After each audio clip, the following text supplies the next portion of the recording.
Murdered a Podcast. I'm your host, AB. And this week on Mama Murdered a Podcast, we're doing something a little bit different.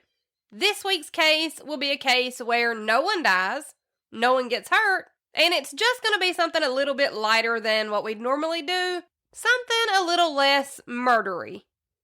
This week, we're going to be covering a mastermind of sorts.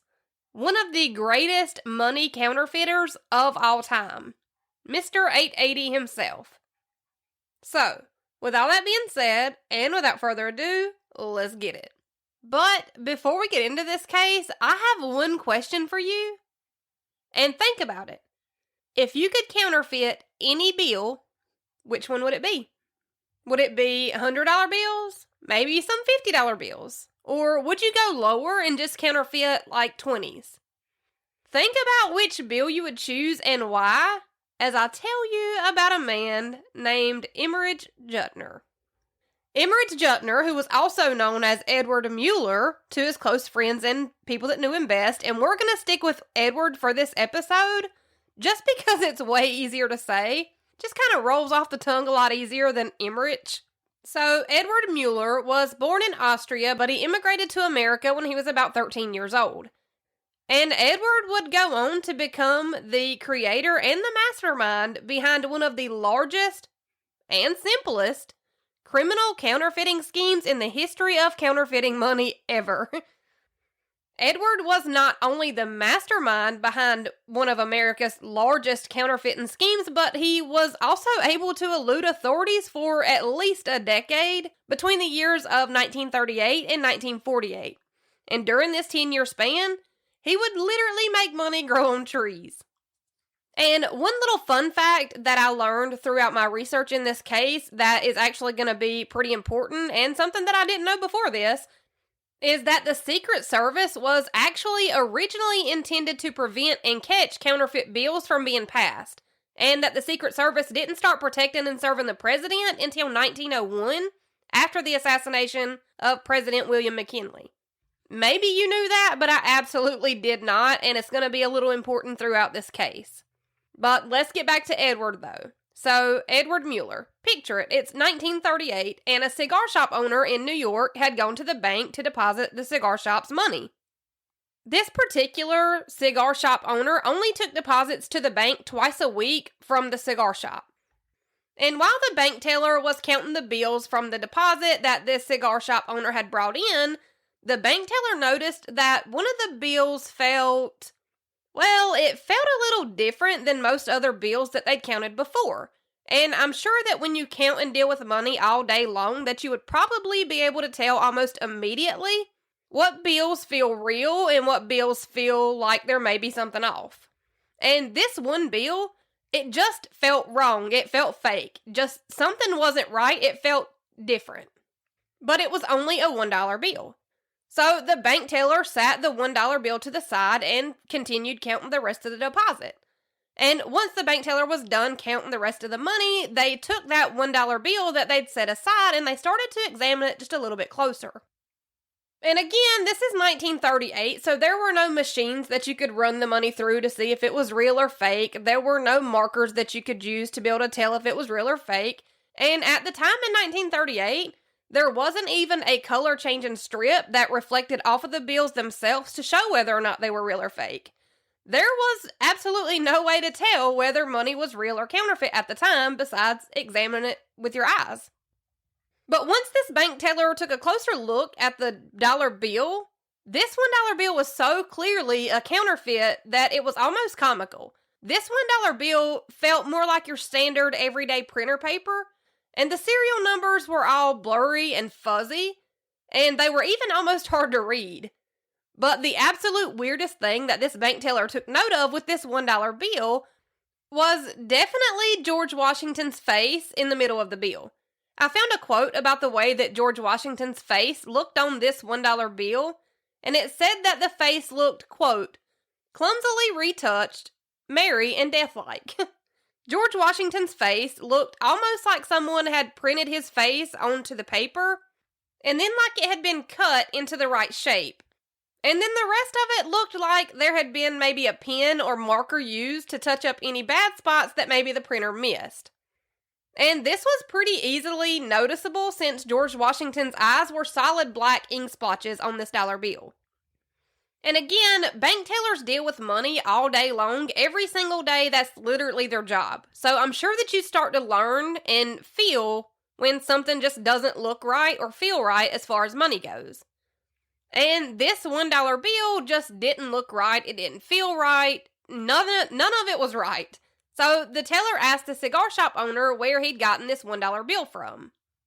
But of course, there's no real way for the cigar shop owner to know exactly who gave him this $1 bill, since people would have been in and out of his shop all week long. And then there really wouldn't have been a way for him to be able to pinpoint who had given him this $1 bill, especially since he only took deposits to the bank twice a week.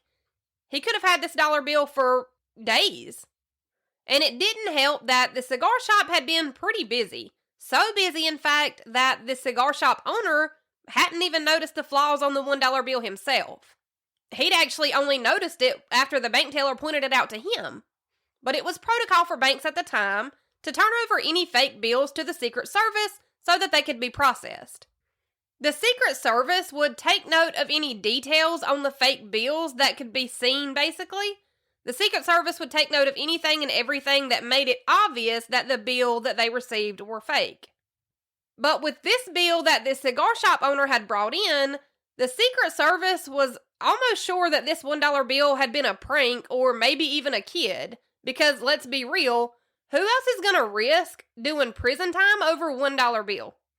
Exactly. Nobody but a kid. And another reason that the Secret Service was so sure that this $1 bill was a prank was because it was so clearly and obviously a fake. That alone had been enough to kind of convince the Secret Service that this had to have been a prank or a practical joke and nothing more.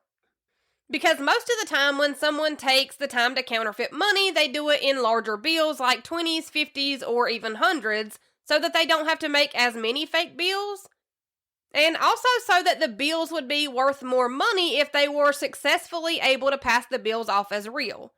And making fake bills in larger amounts would also give you a higher return of real money during a transaction. For instance, if you take a fake $100 bill into the gas station and you buy a Red Bull, a Slim Jim, and a candy bar, you might spend $10. So if you were to hand the cashier a fake $100 bill, then you would get back in return 90 real dollars, making it worth more to counterfeit bills that are worth more money. But back in 1938, it was so uncommon for people to make fake $1 bills that the Secret Service didn't even have a file for $1 bills yet. There had only ever been one or two other fake $1 bills that had ever been deemed counterfeit in the history of fake money up until this point. But the Secret Service was wrong. They were actually very wrong. This was no prank. And there would be 40 more fake $1 bills turned into the Secret Service over the next month in and around the New York area. Each and every time another counterfeit $1 bill was turned into the Secret Service, it would be equally as bad or even worse than the last one that had been turned into the Secret Service and deemed as a fake. Eventually, on December 1st, 1938, a case file was opened for those fake $1 bills, and it was labeled case number 880, which is how this counterfeiter got his name, Mr. 880. According to New York The Sun website, the bills were, quote, poorly executed, also saying, quote, Washington's right shoulder blends with the oval background. The left eye is represented by a black spot, and the right eye is almost almond-shaped. These fake bills were popping up all over New York and surrounding areas.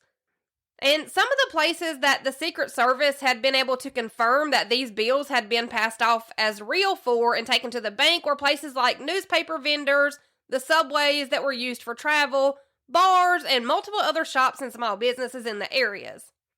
And by December of the following year in 1939, case file number 880 had well over $600 worth of fake $1 bills in it. And the Secret Service was also starting to notice that almost all of the fake bills had only been detected by bank tellers, even though they were obviously fakes. But all of the business owners and the people who had brought in these fake $1 bills into the banks with their deposits, They'd all been investigated and looked into in depth before they were ever able to be ruled out by the Secret Service, though all of them were eventually ruled out. And out of all the people that had been questioned, none of them were able to remember or pinpoint when, where, or even who the counterfeit bills had come from. And if you've ever worked as a cashier of any kind, then you know it would be damn near impossible to be able to recall which customer gave you which bill. And there was eventually a map of New York and the surrounding areas where the counterfeit $1 bills had been given to business owners, and their locations were all marked by a thumbtack to be able to indicate where the bills had been passed off at the businesses at. And at some point, the counterfeit $1 bills started looking even more obviously and blatantly fake, even worse than the few original fake bills. The word Washington was even spelled wrong on some of the bills. It was spelled Wahsington. So the S and the H in Washington were flipped around and in the wrong place on some of the $1 bills. But eventually, the counterfeit $1 bills would make their way into other states. So some of the bills had even made it past the bank tellers and then into customer withdrawals and back into the public. Either that or the bills made it past the bank tellers and into the bank deposits to be picked up and distributed to other banks. But either way, whichever way it happened, the bills were making their way into other states, and that was becoming a problem. The Secret Service started putting up flyers to make sure that bank tellers knew to be on the lookout for fake bills and to actually start paying closer attention to the $1 bills. Because again, you would think that no one would be counterfeiting $1 bills and risking time in prison. Now, like I said, after the first year, there was approximately $600 worth of fake $1 bills in case file number 880. But that's not even $2 a day in a profit that the counterfeiter would have been making. It would be kind of like the example that I gave earlier. First, the counterfeiter would have to pass the bill off as real, get change back from whatever he'd bought, and then the change from that transaction would be his only real profit. So why would someone even be willing to risk it? And this is one question that the Secret Service just could not come up with a good answer for. Because there didn't seem like a good, logical, solid reason behind someone making less than $2 a day profit on counterfeit money. It just didn't make a whole lot of sense. The Secret Service was used to seeing counterfeit larger bills that would be used to buy more expensive things, which this thought led the Secret Service into looking into other known counterfeiters who had already been arrested and were kind of well known.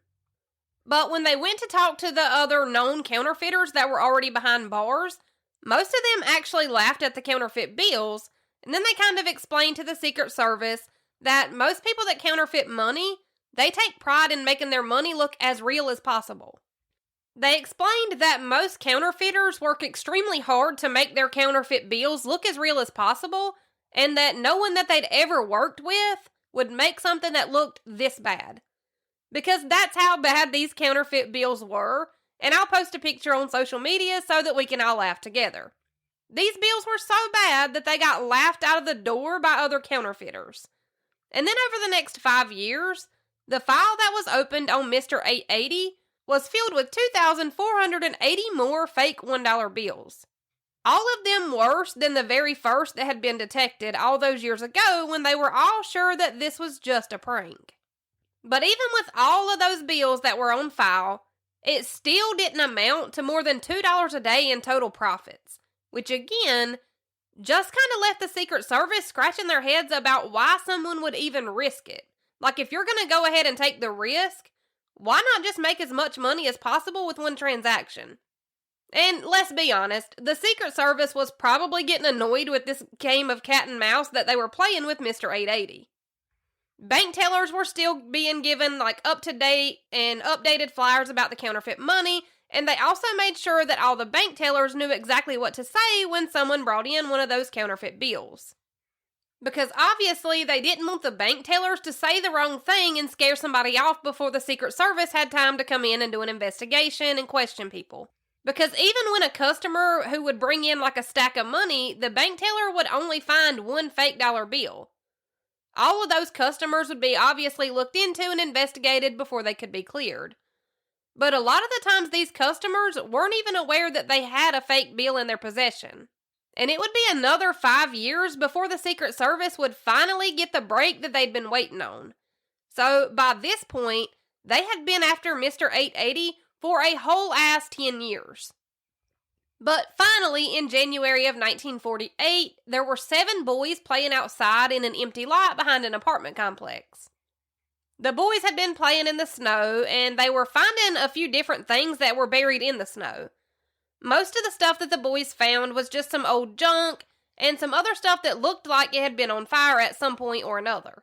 But then they found 30 $1 bills under a pile of junk, and they also found 2 metal engraving plates. All 30 of the $1 bills that the boys found looked like it would be something that you would get in a toy cash register, or maybe even a set to teach kids how to count money. Because again, all of these bills were very obviously fake. The group of boys took the 30 $1 bills home with them, and they fully intended to use them. The boys used the $1 bills to play pranks on their friends, and the kids even used these bills to play cards with. So they're almost using the money like Monopoly money. Again, this is how noticeable it was that the money was fake. Even this group of kids was like, well, we can play pranks on our friends, or we can use it to play cards and we can gamble. But they knew that they couldn't spend it because it was clearly fake. But when the kids' parents saw the boys playing cards using this fake money, they asked the boys where they'd gotten the money from. All the boys told their parents that they'd found the money outside in an empty lot that they'd been playing in, and when their parents started asking for more information, the boys took out the metal engraving plates to show their parents the rest of what they'd found in this empty lot where they'd found this money. Now, once the kids pulled out the metal engraving plates, that's when the parents were kind of like, whoa, back it up. Because you wouldn't need a metal engraving plate for fake money or toy money, so you damn sure wouldn't need 2 metal engraving plates with a stack of toy money. The boys' parents took the bills and the metal engraving plates to the police station. The adults knew about the counterfeit money that had been circulating, so they figured they'd take it to police and just see if the police could use it or, figure out what was going on. Police officers immediately called in the Secret Service once these boys' parents had brought in the fake bills and the metal engraving plates.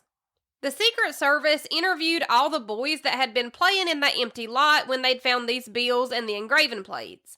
And after doing a little digging, the Secret Service put together the fact that the nameless, faceless Mr. 880 that they'd been chasing for 10 years, he had to have had some connection or some kind of ties to that empty lot.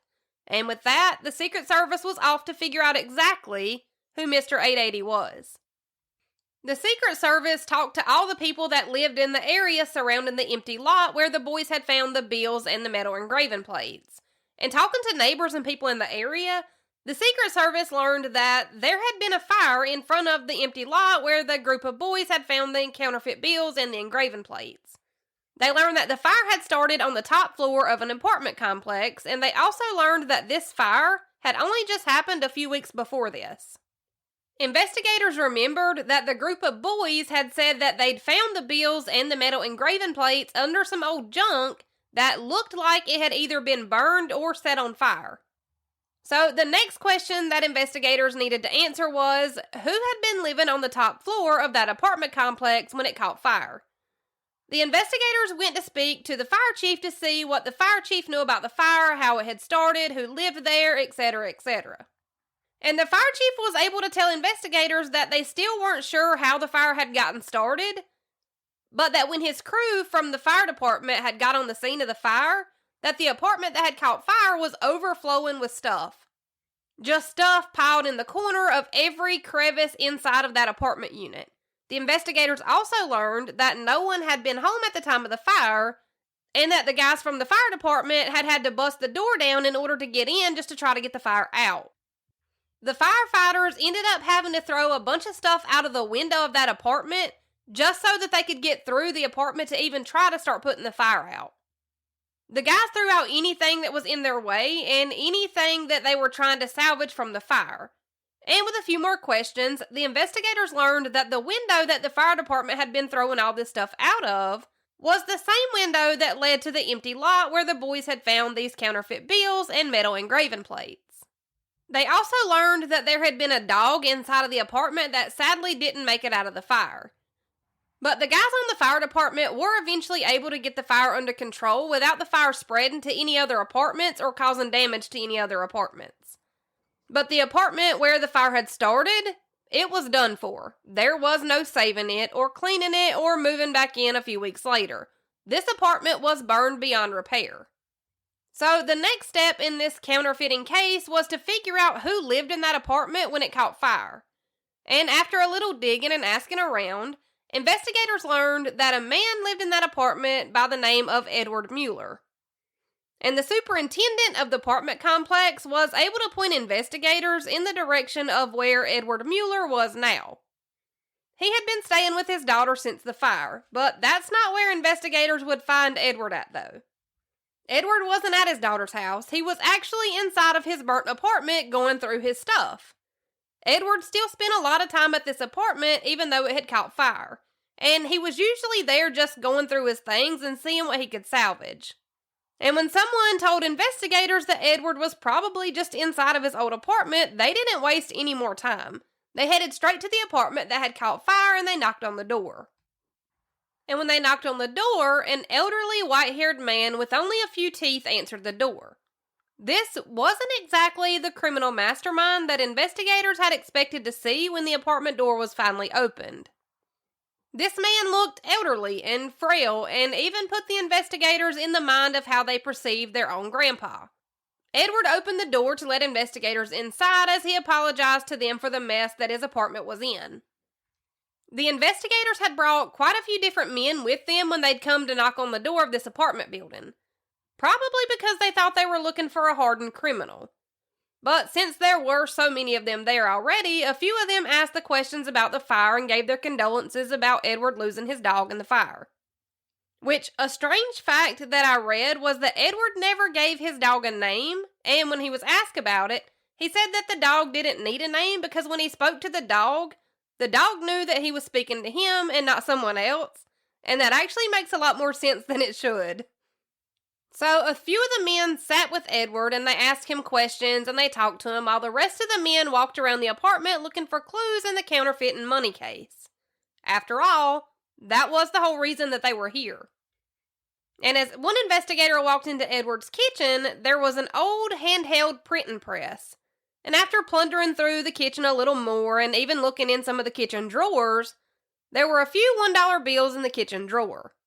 The bills that were found in the kitchen drawer were much, much, much worse than any of the other bills that had been filed away in case number 880, even though the ones in the case file 880 were bad, like really bad. The bills that were found in the kitchen were even worse. This is when it was abundantly clear that they had finally caught the elusive Mr. 880 himself. He was no criminal mastermind running a big counterfeiting money operation. Instead, he was a sweet, small, elderly man who very much gives grandpa vibes. So finally, one of the investigators just comes right out with it and he asks Edward, "So, how long have you been making counterfeit dollar bills?" And Edward just looked at him calmly and said, 9 or 10 years, a long time. Edward wasn't even trying to deny it. He didn't have 100 different excuses or reasons why he'd done it, and I think this kind of threw the investigators off a little bit. Not many people who are doing illegal things will just come right out with it and tell you that they've been doing all these illegal things, but Edward did. And just to clarify what the investigators thought they were hearing, they asked Edward if he was admitting to the fact that he'd been making counterfeit money. And Edward's response to this question was just as calm as the answer to their last question. Edward said, "Of course I admit it. They were only just $1 bills. I never gave more than one to any person, so nobody ever lost more than $1. I gave them out all over the city. I went to the Bronx, I went to Staten Island, I went to Queens. The last few years I traveled all around the city because I never gave more than one of my dollars to any one person." Edward went on to explain that no one had ever helped him make these fake bills and that he'd only ever made enough to just get himself by. The investigators obviously didn't have a choice but to take Edward into custody. This was a crime, no matter how pure his reasoning for committing the crime was. And as investigators asked more questions, Edward answered them truthfully and calmly. And what they learned during their questioning was that Edward had actually just taken a picture of one real dollar bill more than a decade ago. And he'd used that to make the metal engraving plates. Edward had always been a husband and a father, but in 1937, when his wife passed away, Edward was having a hard time making ends meet financially. So he started going around and collecting junk, cleaning it up, maybe throwing some paint on some things, and just hoping to resell them and make a little bit of extra cash. But after his wife passed away and things got harder for Edward financially, he decided that in order to get by, he would just learn how to make $1 bills in his kitchen. Edward never bought anything expensive or elaborate. He didn't learn to counterfeit dollar bills in order to live this lush and lavish lifestyle. He literally made $1 bills just to be able to buy himself the bare necessities to be able to survive. And keep in mind that this happened during the 1930s and the 1940s, so $1 would probably actually help stretch your money a little bit further, unlike it would nowadays. Like I mentioned at the top of this episode, Edward had spent some of his younger years in Austria before his family immigrated to the U.S.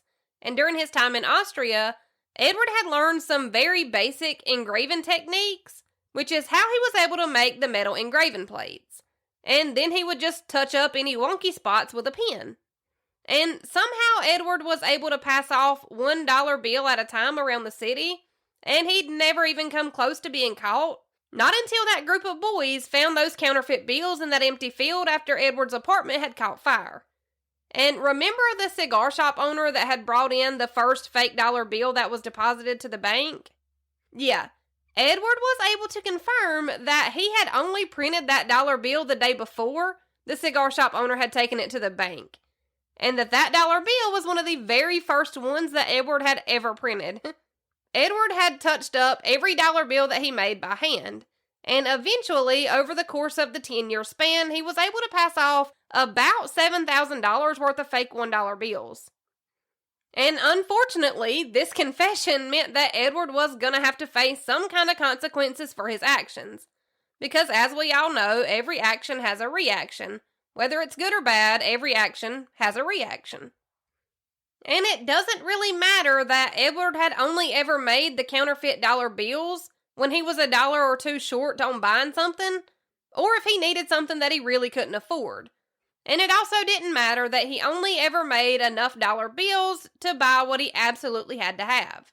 Despite this, Edward's poorly counterfeited dollar bills alone made up 5% of all of the counterfeit bills that were in circulation across the nation at the time. So he may not have been making tons of fake money, but he was definitely making history with his small $1 bill at a time operation. Edward was charged with 3 different charges. His charges included possession of counterfeit plates, the passage of counterfeit bills, and the manufacturing of counterfeit bills. And once Edward realized that he was going to be charged, he kind of changed his tune a little bit. Whereas before he had told investigators that he had always worked alone, now he was bringing up one of his old friends, which was a man by the name of Henry Reynolds. Edward claimed that he and Henry had met at a bar that was close by Edward's apartment, and that they'd met shortly after Edward's wife had passed away. Edward also said that he and Henry had been roommates for a short while, and that Henry only lived with him so that both men could afford their rent. He even claimed that Henry served in World War I, even adding that his buddy Henry had received some kind of, honor for his service from the military. Edward explained that his old buddy Henry had actually helped him make some of the counterfeit bills. So, of course, investigators had to check out this claim about Henry, because if Henry did in fact help Edward, then he would have been charged too. But after investigators talked to people that lived in the apartment complex, and after they talked to the landlord of the complex, no one ever remembered anyone living with Edward aside from his late wife. And even the guy that ran the bar that Edward claimed to have met Henry at, that bartender says that while he did know Edward, Edward had never been in his bar. He had never been a bar patron there. So investigators looked into World War I military files.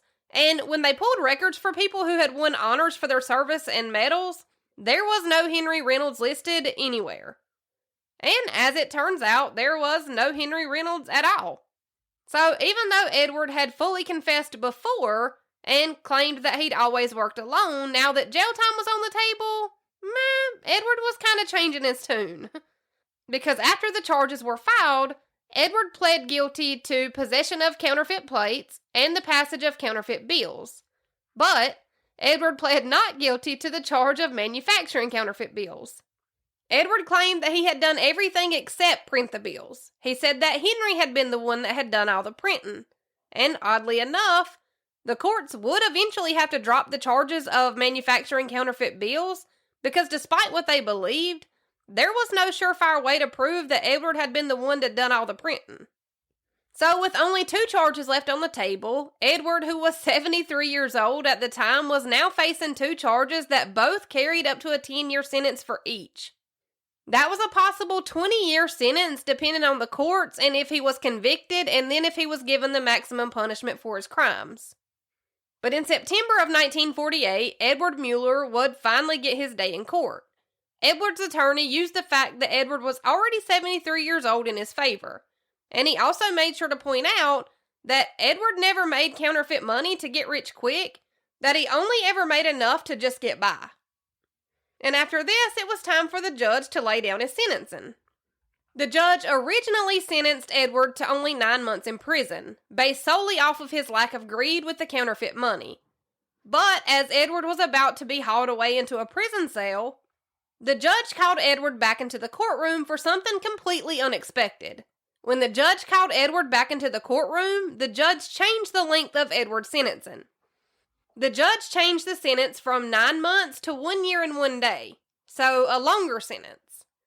But fear not, because I know by this point we all love Edward, and the judge actually changed his sentence for a pretty good reason. Back then, if you were sentenced to longer than a year, then you would be eligible for release in as little as 4 months with good behavior.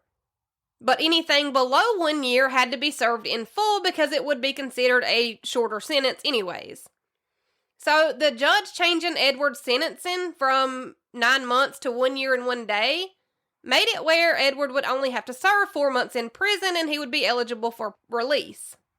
In addition to Edward's 1 year and 1 day sentence, he was also ordered to pay a fine in full before his release was granted. And does anybody want to take a wild guess as to how much Edward was ordered to pay, what his fine amount was? Because if you guessed $1, then you would be absolutely correct. Edward was ordered to pay a fine of a whole $1, except this dollar had to be a real dollar.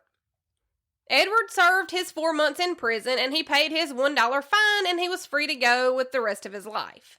And in 1950, there was actually a movie inspired by Edward Muller in his 10-year-long counterfeiting scheme, and it also kind of showcased his lack of greed with making counterfeit money.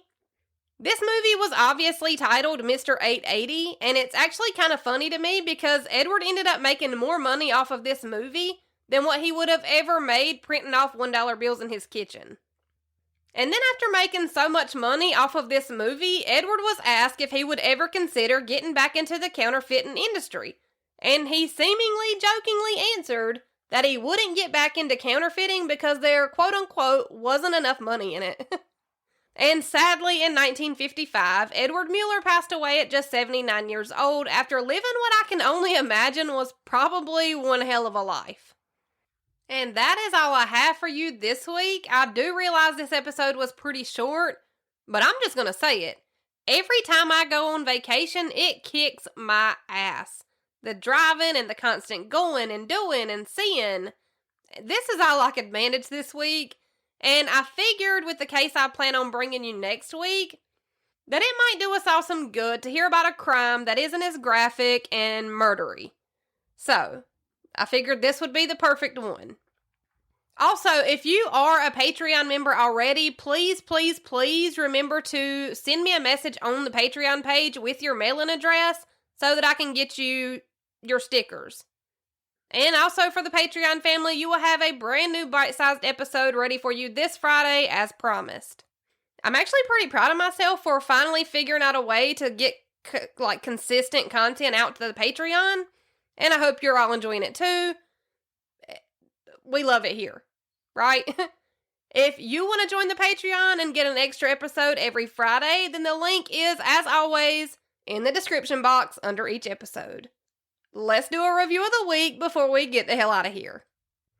But speaking of review of the weeks, please don't forget that you can leave a review on Facebook, and I will also read them from there. I know not everybody has an iPhone because, again, Android for life over here, but Facebook also gives you the option, so I've been using those as well. And if you haven't already, if you've listened to at least a handful of episodes and you like them and you keep coming back, just hit the 5 stars. You don't even have to write anything. Just leave a review. Supposedly it helps. We'll see. This week's review is coming from Facebook, and it's coming from Chad Harris. It says, there are so many true crime podcasts out there, but Mama Murdered a Podcast is the absolute best. She really does her research before the episode of Mama Murdered a Podcast is released, and the way that she tells the stories is phenomenal. 5 stars all day long. Chad, you get 5 stars. Thank you so much. That was so nice. I don't think y'all get how happy reviews make me. They make my entire day every single time I see a new one. I think that's all I have for you this week. And let's do it again. Same time, same place, next Wednesday. See you then. That's how my mama murdered a podcast.